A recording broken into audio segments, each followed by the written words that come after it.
Mbio za mwenge za wanufaisha vijana wa manispaa ya Iringa kupitia kongamano la vijana lililofanyika katika shule ya msingi Ngome mkoani Iringa. Na katika michezo na burudani, timu ya Low FC imefanikiwa kuingia hatua ya nusu fainali ya mashindano ya Itafakati baada ya ushindi wa goli 1-0 dhidi ya Teolojia. Habari za wakati huu mtazamaji na mfuatiliaji wa UoI Digital, karibu katika taarifa ya habari. Jina langu ni Angel Msele. Taarifa hii ya habari unaweza ukaipata katika YouTube channel yetu @UoI Digital, lakini pia unaweza ukafuatilia kurasa zetu za Instagram @UoI Digital. Mgeni rasmi wa kongamano la vijana lililoandaliwa kwa ajili ya mbio za mwenge mkoani Iringa, mkuu wa wilaya ya Muheza Bi Zainab Abdalla amezungumza na vijana katika kongamano hilo lililobeba kauli mbiu isemayo jitokeze kushiriki uchaguzi mkuu 2025 kwa amani na utulivu. Betina Chambila ana undani wa taarifa hii. Akizungumza katika kongamano hilo, amesema kuwa kwa sasa vijana wengi wamekuwa hawafikii malengo yao kwa sababu ya kusikiliza ushauri wa kila mtu, ambapo wengi wao hawapendi mafanikio ya mwingine. Pia amewaomba vijana kuishi kwenye ndoto zao kwa kusikiliza nafsi zao zinahitaji nini ili waweze kufanikiwa. Vijana wengi hatufanikiwi kwa sababu tunakuwa wepesi wa kusikiliza nani na nani wanatushauri nini. Na mara nyingi wanaotushauri hawatutakii mema.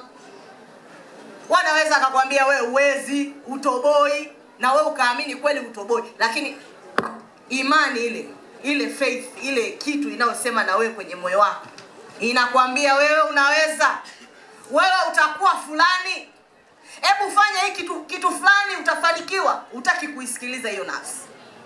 Kila mmoja hapa duniani ameletwa kwa kusudio maalum. Naye afisa maendeleo ya jamii halmashauri ya manispaa ya Iringa na mmoja wa waandaaji wa kongamano hilo, Sofia Mapunda, ameweza kueleza kongamano hilo lilikuwa linahusu nini pamoja na mada zilizozungumziwa ikiwemo afya ya uzazi, namna ya kutambua fursa na kuzitumia katika jamii kama vijana. Kongamano letu la vijana siku ya mwenge linahusiana na mada mbalimbali ikiwemo afya ya uzazi kwa vijana.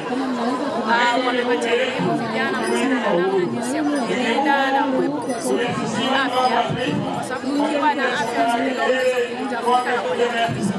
Lakini jambo lingine ni fursa za kiuchumi, kwamba sehemu unayoishi kwenye changamoto ndipo ambapo kuna fursa. Nao baadhi ya vijana ambao ni wanafunzi kutoka vyuo tofauti mkoa wa Iringa walioshiriki katika kongamano hilo wamesema kuwa kutokana na mada zilizokuwa zikitolewa wamejifunza vitu vingi vyenye faida, ikiwemo kuchangamkia fursa zinazojitokeza katika maisha na hivyo kupelekea fikra zao kubadilika na kuweza kujiajiri, hivyo kufikia ndoto zao walizojiwekea. Na kwanza mimi nimejifunza mambo mengi sana.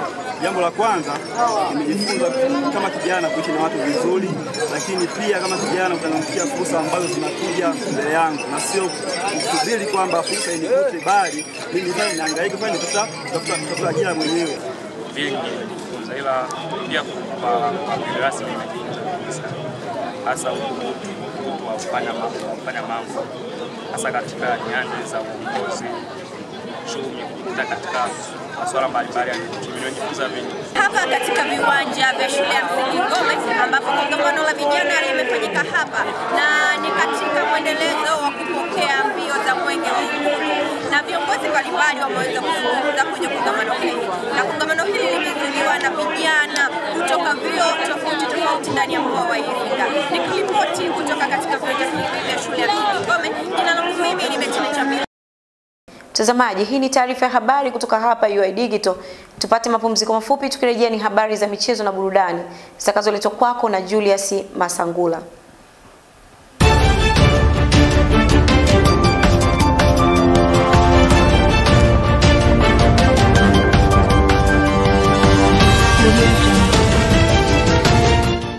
Timu ya Low FC imefanikiwa kutinga hatua ya nusu fainali katika mashindano ya Itafakati baada ya kupata ushindi wa bao 1-0 dhidi ya timu ya kitivo cha Teolojia FC katika mchezo uliofanyika katika uwanja wa Kigonsile. Baada ya mchezo huo kutamatika, makocha na manahodha wa timu zote mbili wameelezea mchezo huo, huku kocha wa Teolojia ameeleza sababu za timu yake kushindwa kupata matokeo katika mchezo huo. Pia amewaomba mashabiki wa timu hiyo waendelee kuisupport. Hivi siku fulani ilikuwa hivi bwana, naenda mpira. Viatu hivi nimpige picha. Kaka mchungaji anataka nani? Pia kocha wa timu ya Low FC ameeleza mbinu alizozitumia mpaka wakashinda mechi hiyo, huku akiweka wazi kuwa aliwapumzisha baadhi ya wachezaji kwa ajili ya nusu finali inayotarajiwa kucheza siku ya kesho katika uwanja wa Kigonsile. Mpango na mbinu ambazo zilikuwa siku ya leo ni kupata ushindi. Maana tuliingia na approach ya wachezaji ambao wanaweza kutupatia ushindi kwa kipindi cha kwanza. Hata kipindi cha pili ambapo tuliona mambo hayapo sawa, tuliamua kufanya substitution ambazo zinaweza kuleta matokeo kwenye kitivo. Na hii ikasaidia tukapata ushindi wa goli 1-0 ambao umetupeleka moja kwa moja nusu finali. Kesho tuna nusu finali dhidi ya Fabek. Ni timu nzuri sana ambayo tunaenda kukutana nao nusu finali. Kwa approach ya game ilikuwa ni kuanzisha wachezaji ambao wanaweza kutupa matokeo, alafu tuwapumzishe kwa ajili ya mchezo wa kesho wa nusu finali, kwa sababu ni mchezo mgumu, kila mmoja anaelewa. Kwa upande wake, wanahodha wa timu ya Low FC ameeleza kuwa malengo yao ni kuchukua kombe hilo kwa mara ya pili mfululizo kwa sababu wanaamini wana kikosi kizuri. Insight Musalumbi. Ninachowaahidi mashabiki wangu kwa sababu sisi ni tendency kwamba ni mabingwa back to back. Kwa hiyo wategemea pia ushindi mwaka huu. Treble na 10 inakuja mara 3 kwa waje kwa wingi uwanjani waje kusupport chama au masuala ya ushindi tumejipanga. Naam, hivyo ndivyo tunataka mchezo kutanisha kitivo cha sheria pamoja na kitivo cha siolojia, mchezo kwenye michuano ya Ndafaka. Mchezo uliotamatika baada ya sheria kushinda kwa ushindi wa goli 1-0. Nikiripoti kutoka hapa uwanja wa Kigonsile, mimi ni Julius Masangula. Asante sana Julius kwa kutupitisha katika habari za michezo na burudani. Mtazamaji wa UoI Digital, kabla ya kuhitimisha taarifa ya habari, tujifunze lugha adhimu ya Kiswahili kupitia msamiati wa leo unaoletwa kwako na Karim Yasin.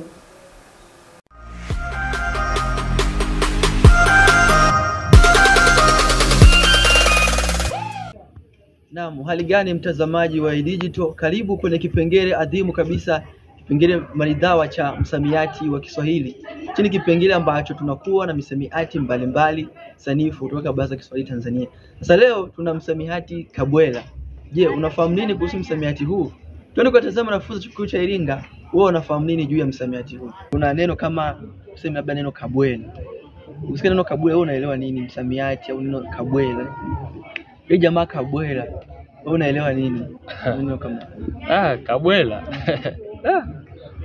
Kabwela ni tuseme ni kama lugha ya mtaani. Ambao kabwela sijui kabisa vizuri, lakini naweza kukuta kabwela neno labda linatumika kama ana kitu na hisi kitu kama Kuna neno kama kwa neno au tunaita msamiati inaitwa kabwela. Kabwela. Yaani ukisikia neno kabwela, wewe kwa maoni yako unaelewa nini ukisikia neno kabwela? Kwa maoni yangu mimi neno kabwela mfano wanapenda kutumia usemi huo wanasimba kwamba ubaya ubwela.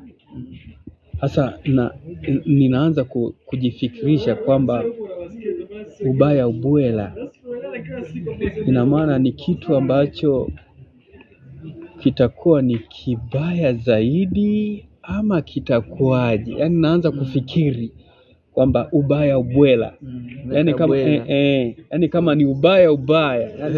Naam, tumeweza kuwatazama wanafunzi chuo kikuu cha Iringa wakijaribu kutunga sentensi mbalimbali na kutuelezea wao wanafahamu nini juu ya msamiati kabwela. Lakini baadhi yao wameshindwa kuelewa, lakini wengine wamepatia kuhusu msamiati huu. Na maana halisi ya msamiati kabwela ni yule mtu ambaye anaishi kwa kutegemea kazi au shughuli ndogo ndogo zile ngumu. Mtu wa namna hiyo tunamuita kabwela, au watu wengine wanasema mlala hoi. Nataka nikuache na sentensi isemayo kwamba ukabwela unaweza ukaisha endapo utafanya kazi kwa bidii. Langu jina naitwa Karim Yasin, UoI Digital, tuhabarie kidijitali. Nami nakuacha na sentensi isemayo maisha ya ukabwela sio mazuri.